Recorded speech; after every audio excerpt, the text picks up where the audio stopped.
বা অবজেক্ট কি বুঝাইতে পারছি? তারপর অবজেক্ট ওরিয়েন্টেড প্রোগ্রামিং কি এটা তো গত লেখা মনে করছ না? Yes sir. ঠিক আছে। আর এখানে আর কিছু আর হচ্ছে একটা ক্লাস এবং অবজেক্টের মানে বেসিক একটা স্ট্রাকচার বুঝছো? ডেসক্রিপশন হ্যাঁ বেসিক স্ট্রাকচার আর কি।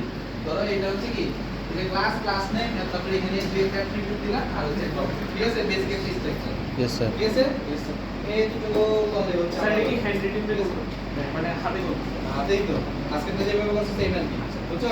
তো ডেসক্রিপশনে এই জিনিসগুলো লিখবা তাইলে হচ্ছে। স্যার কোনটা তো মনে হয় আবেদন আর তারপর হচ্ছে প্রবলেম কোনটা দিবা? স্যার এটা यस सर। এটা দিবা जी सर। এটা দাও তাহলে। আচ্ছা স্যার। তাহলে এখানে একটা কাজ দিয়ে দিই তোমাদেরকে। এই এখানে এটা আমরা চেঞ্জ করতেছি।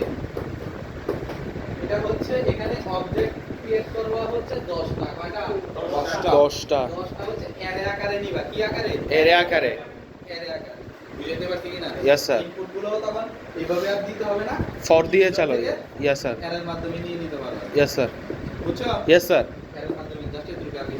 তাহলে অ্যারের মাধ্যমে নিলে কি চেঞ্জ হবে?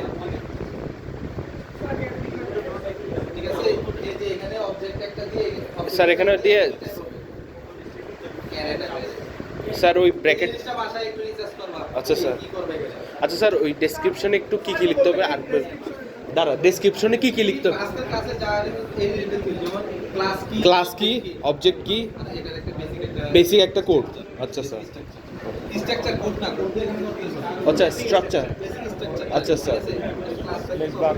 তো স্যার করে একটাই জি স্যার। 1000 না তোমাদের ইচ্ছা। Yes, sir. অ্যারে দিয়ে দরকার হলে দুইটা নাও আমার সমস্যা নাই। কি আচ্ছা দিয়ে নিতে হবে? অ্যারে দিয়ে নিতে হবে। অ্যারে।